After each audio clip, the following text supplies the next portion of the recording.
La historia comienza mostrándonos a un herrero, el cual era muy famoso y reconocido, ya que sus trabajos estaban por encima del promedio. Un día, este corrió con la suerte de poder vender sus armas y artefactos al mismo reino en el que vivía. Su trabajo fue tan reconocido y de excelente calidad que el rey decidió otorgarle el título de barón, y aquí vemos como el herrero de ese entonces es el propietario de las tierras en las que nos encontramos. Cambiamos de escena y vemos como un chico se encuentra hablando con una persona mayor, en este caso, este chico es nuestro protagonista, el cual se llama Roman.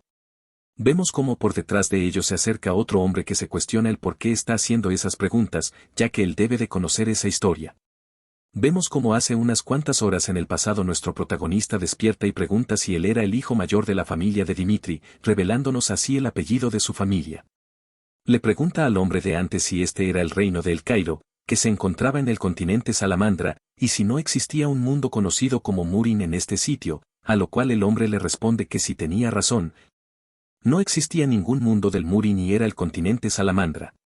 El hombre, un poco confundido, se cuestiona si el protagonista realmente estaba bien o si quizás se encontraba afectado bajo algún tipo de alucinógeno, lo cual era muy famoso últimamente en los jóvenes de la nobleza. Para luego mencionarle al protagonista que la señorita de la casa Lawrence estaba de visita, la cual era nada más y nada menos que la prometida de nuestro protagonista. El hombre nuevamente piensa para sí mismo que a diferencia de sus hermanos, el protagonista ha pasado los últimos 25 años de su vida sin hacer absolutamente nada, perdiendo el tiempo y considerado así como la deshonra de la familia, que incluso así todos han comenzado a llamarlo como el imbécil de Dimitri.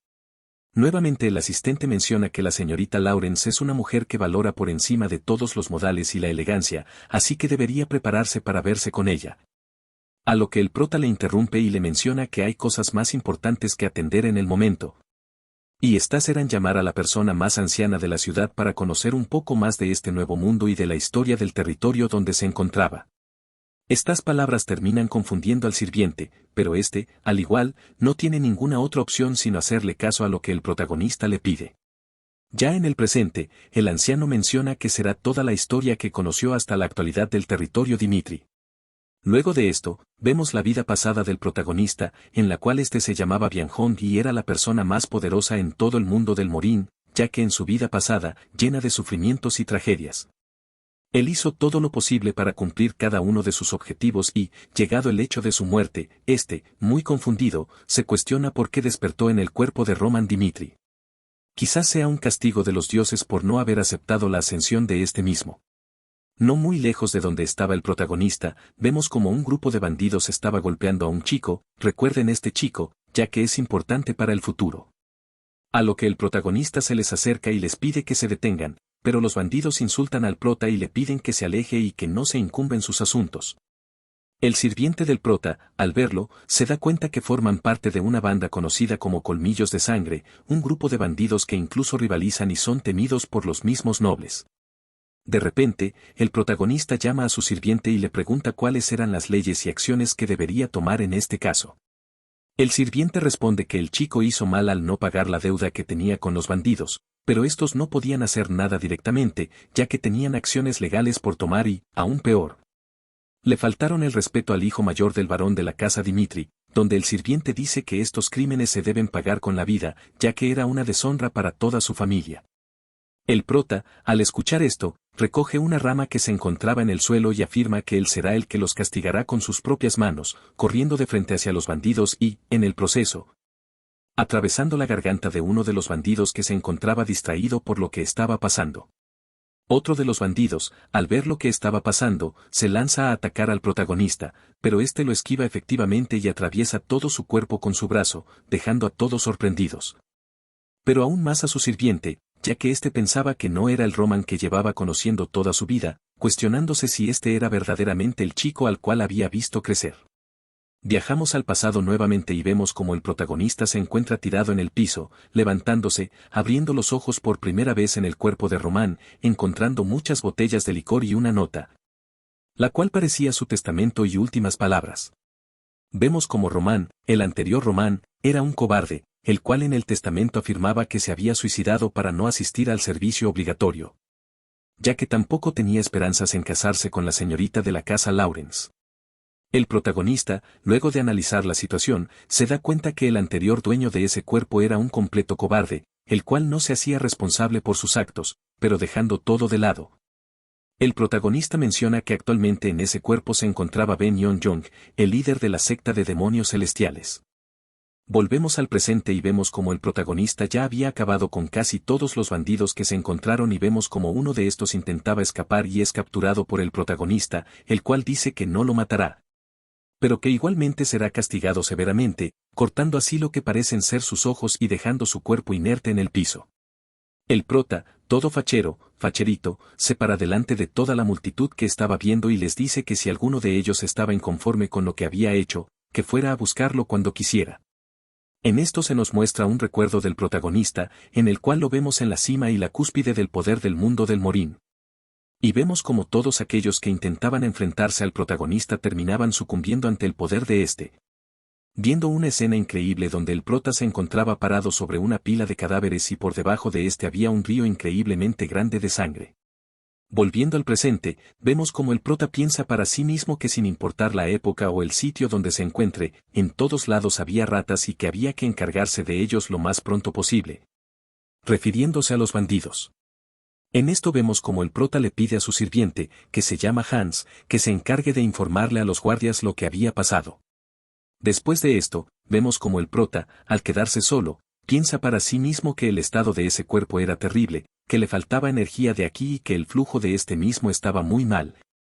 Agregando que tenía que reunir información para mejorar su esqueleto, haciendo referencia al poder de almacenamiento en su cuerpo para obtener así de esa manera más poder. En eso es interrumpido por el chico de antes, que le agradece por haberlo ayudado, pero el prota menciona que no lo ayudó y que solo lo había hecho para deshacerse de los bandidos. Pidiéndole a esto una explicación de por qué lo habían golpeado y por qué lo trataban de esa forma. A lo que el chico menciona que sus padres anteriormente le habían pedido un préstamo a esta banda de delincuentes, los cuales accedieron, y su padre les prometió pagar toda la deuda una vez que la cosecha fuese cultivada. Pero los bandidos tenían otro plan en mente, y es que estos dañaron los cultivos para que no pudieran cosechar nada de lo que habían plantado, con la intención y el objetivo de quedarse con la hermana menor del chico, ya que ese había sido su objetivo desde el principio. En eso, el chico se acerca aún más al protagonista y le ruega que lo ayude a salvar a su hermana, a lo que el protagonista lo mira detenidamente y le hace recordar a uno de sus rivales en el mundo del Morín, el cual tenía por nombre el demonio loco, el cual era uno de los 4 reyes celestiales que tenían un poder casi equiparable al del protagonista en ese entonces. En esto vemos como el prota se interesa aún más por el chico, preguntándole su nombre, el cual nos revela que su nombre es Kevin. El prota decide retirarse, pero piensa que en el futuro tendrá muchas más relaciones con este chico. En un cambio de escena, vemos como la prometida del protagonista, la señorita de la casa Lawrence, está llegando a la ciudad. En eso vemos un recuerdo de la chica, el cual es de hace un mes atrás, en la cual ella estaba hablando con su padre, el jefe de la familia, el cual le menciona que su matrimonio estaba arreglado y era con la familia del protagonista. Esta se estaba quejando, ya que no quería vivir en un territorio lleno de mineros y de hombres sudorosos y llenos de tierra, a lo cual el padre, al escuchar las palabras de su hija, se disculpa y le dice que no tenía más opción y que eso era lo único que les quedaba por hacer para salvar su territorio.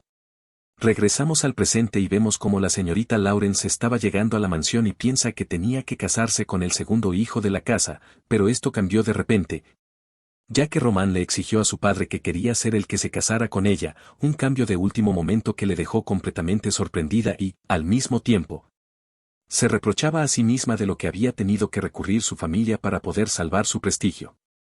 En lo que la señorita Lawrence le menciona que deberían romper su matrimonio y dejar las cosas hasta ahí, ya que ella no se sentía cómoda con la decisión que estaban tomando, a lo que el protagonista le responde que estaba bien, que él sería responsable de todo lo que sucediera de ahora en adelante con respecto a la ruptura. La chica queda completamente en shock, a lo que el protagonista se pone por el suelo y le menciona que casarse con él sería una gran pérdida para ella y una carga muy molesta. Pero vemos como todo esto era parte del plan del protagonista, dejando a la señorita Lawrence aún más confundida de lo que ya estaba antes. El protagonista se retira, pero sin antes mencionar que él se haría cargo de hablar con su padre con respecto al tema de la ruptura del matrimonio. Cambiamos de escena y vemos como el protagonista se encuentra en la habitación de su padre, hablando con este, a lo cual le menciona que ya no habría vuelta atrás con la ruptura de su matrimonio. Su padre, al escuchar esto, se molesta aún más y le menciona que todo lo había hecho para cambiar la opinión pública que había sobre el protagonista y así también prolongar o posponer su reclutamiento obligatorio. Pero este le menciona que ya que el matrimonio se canceló, debería asistir al servicio en unos 6 meses aproximadamente, mencionando este también lo sucedido con Colmillo de Sangre. Mencionando así que quizás no fue el prota el que se encargó de ellos, sino que este tuvo ayuda, ya que su padre no lo creía capaz de hacer nada similar, ya que era considerado el más débil entre los débiles. Su padre nuevamente le menciona que él no tendría ningún cargo que ver con esto y que no lo ayudaría ni le ofrecería ningún tipo de ayuda, esperando a que el protagonista se arrodillara y le pidiera clemencia. Pero este asiente y le dice que estaba bien, que seguiría los deseos de su padre, pasando a retirarse de la habitación. Saliendo de la habitación, vemos como Flora, el cual es el nombre de la señorita, lo estaba esperando y le dice que regresa rápidamente con su padre y le pida ayuda para encargarse del grupo de Colmillo de Sangre, ya que estos no tenían miedo de atacar abiertamente a los nobles. Cambiamos de escena unas horas antes y vemos como el protagonista se estaba alistando para encontrarse con Flora, pero Hans, el sirviente, le dice que debería apresurarse para no hacerla esperar. A lo cual el protagonista piensa que él debería deshacer el matrimonio lo más pronto posible sin ofender a Flora en este caso. Luego regresamos al presente y vemos como el protagonista se arrepiente de haber tomado consideración con ella, ya que ésta no le muestra ni la más mínima pizca de respeto. Luego el prota pasa a mencionar que ella es una arrogante y, de no considerar las circunstancias del protagonista, le dice que no tenía el derecho de interrumpir en su decisión, diciéndole para finalizar que a partir de ese momento tomarían caminos separados y dejando más en shock a Flora, la cual se lo queda mirando mientras éste se aleja. En la noche de ese mismo día, vemos como el padre del protagonista estaba tomando y su madre, la cual se llama Liana, tratando de pedirle que se detenga para que no se exceda con el alcohol. A lo que el padre del protagonista menciona que nuevamente volvió a utilizar la agresión contra su hijo, comentando que cuando eran plebeyos, este golpeaba al protagonista muy a menudo. Y cuando este consiguió su título de varón, prometió no hacerlo nunca más. A lo que su esposa comentó que esto hizo que sus otros hijos crecieran sin ningún tipo de problema, pero el padre del prota, que aún estaba pensativo, dice que el único hijo que vivió en la pobreza junto a él fue el protagonista, viviendo a su lado muchos momentos difíciles, a lo cual su esposa intenta animarlo, diciéndole que como padre no dejaría que ninguno de sus hijos tomara direcciones equivocadas, y ésta pasa a cambiar el tema de la plática, mencionándolo de Colmillo de Sangre, y la madre del protagonista sugiere que envíen al capitán Jonathan para ayudarlo, y así el padre del protagonista toma acción y manda a llamar al capitán rápidamente. Al día siguiente, vemos como Hans se encuentra corriendo detrás del protagonista, diciéndole que era peligroso y que cómo se le ocurría salir, ya que estaba bajo seguimiento del grupo Colmillo de Sangre. A lo cual el prota le menciona que no debería preocuparse. Sigue caminando, llegando hacia un restaurante donde el prota compra mucha comida para Hans y le dice que se irá primero para seguir investigando,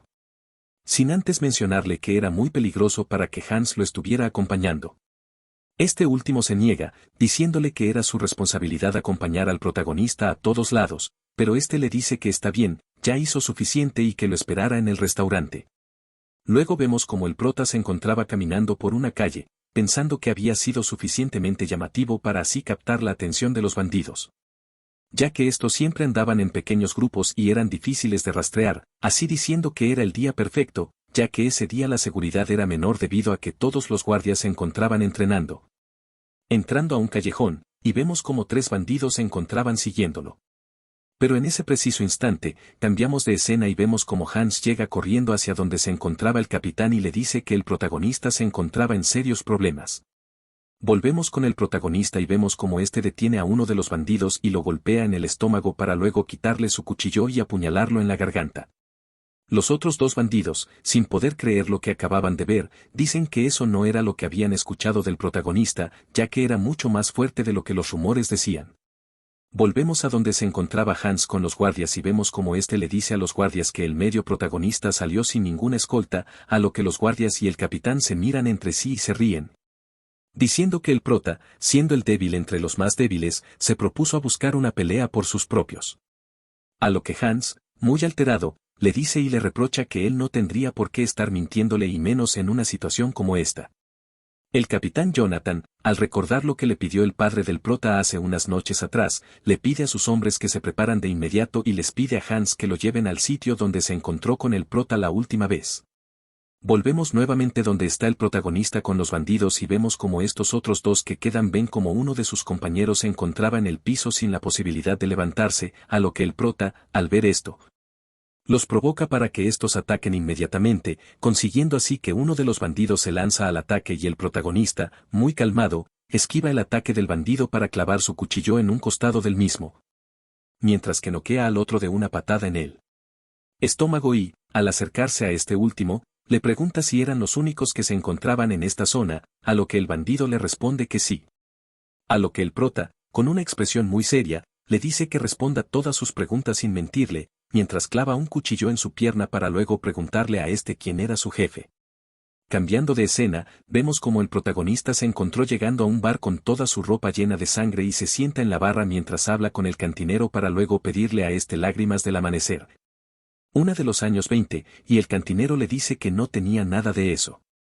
Luego el prota le dice que le traiga algo fuerte, ya que tenía algo que hacer en la mañana, así que necesitaba estar borracho. Afuera del bar donde se encontraba el prota podemos ver el nombre de este, el cual es Rocío del Amanecer.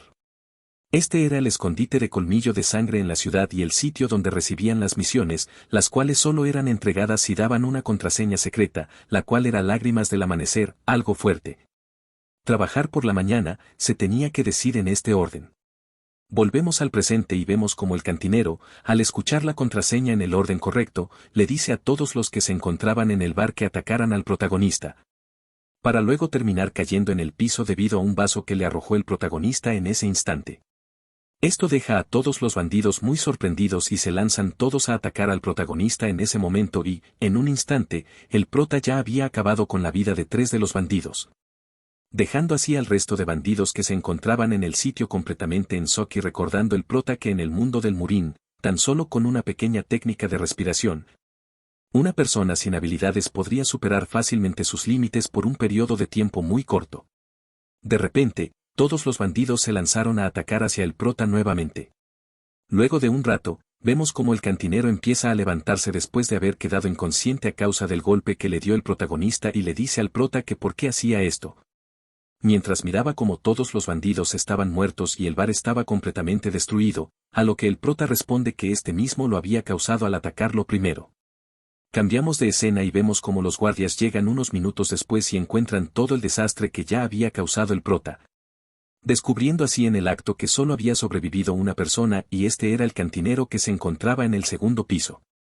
Este le comenta a los guardias que el protagonista había tomado rumbo hacia el territorio de Lawrence, afirmando que la base principal de Colmillo de Sangre se encontraba en el territorio ya antes mencionado. Volvemos al pasado y vemos como el protagonista tenía al cantinero en el segundo piso y lo estaba torturando, mostrándonos como ya al cantinero le hacían falta 2 dedos y este último aún se negaba a revelar la ubicación donde se encontraba su jefe. El prota le dice que las personas más leales siempre son aquellas que tienen mayor información y, mientras miraba a su alrededor, encuentra una foto del cantinero junto al que parecía ser su hijo. En eso vemos como el prota agarra el retrato de estos y le dice que buscará a su hijo y lo matará si éste no decide hablar pronto. En eso, el cantinero dice que cómo era posible que un noble recurriera a tales trucos. A lo que nuestro prota comenta que Colmillo de Sangre no teme perder la vida si es para recuperar el honor de su organización o vengarse de alguien más.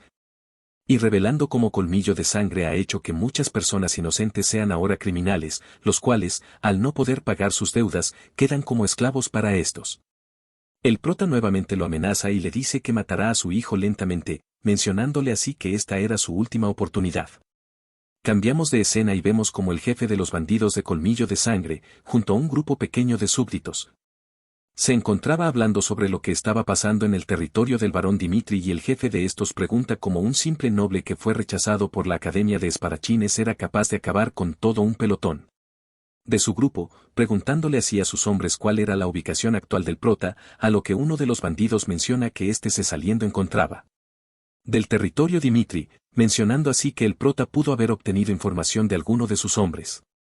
El jefe de Colmillo de Sangre, luego de esto, investiga un poco más y descubre que el protagonista se encontraba solo y les dice a todos sus hombres que el protagonista los ha estado menospreciando, afirmando a estos que deben prepararse para la pelea y que jurará que luego de matarlo colgará su cadáver en la plaza central del territorio Lawrence. Al mismo tiempo, vemos como el varón de la casa Lawrence se encontraba reunido con todo su equipo de trabajo, comentando a estos que dentro de poco estallaría una guerra contra el territorio Barco, comentando entre todos que la guerrilla era inevitable y que incluso Barco recibió la ayuda del gobierno central para costear toda la batalla que estaba por venir.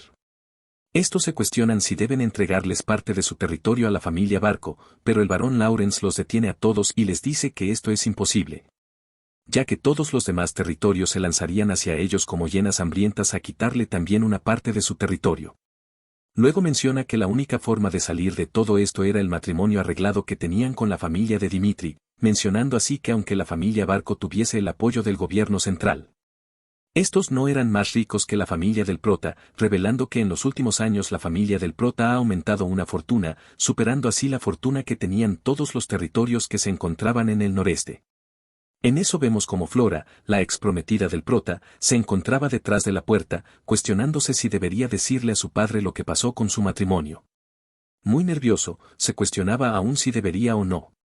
En eso, un guardia llega muy alterado, intentando entrar hacia la oficina del barón Lawrence para mencionarles que algo muy importante estaba pasando en ese mismo momento. Vemos como los guardias de la familia Dimitri le piden a los vigilantes del territorio Lawrence que abren las puertas, ya que el hijo mayor de la casa de Dimitri se encontraba en peligro y estaba dentro de sus tierras.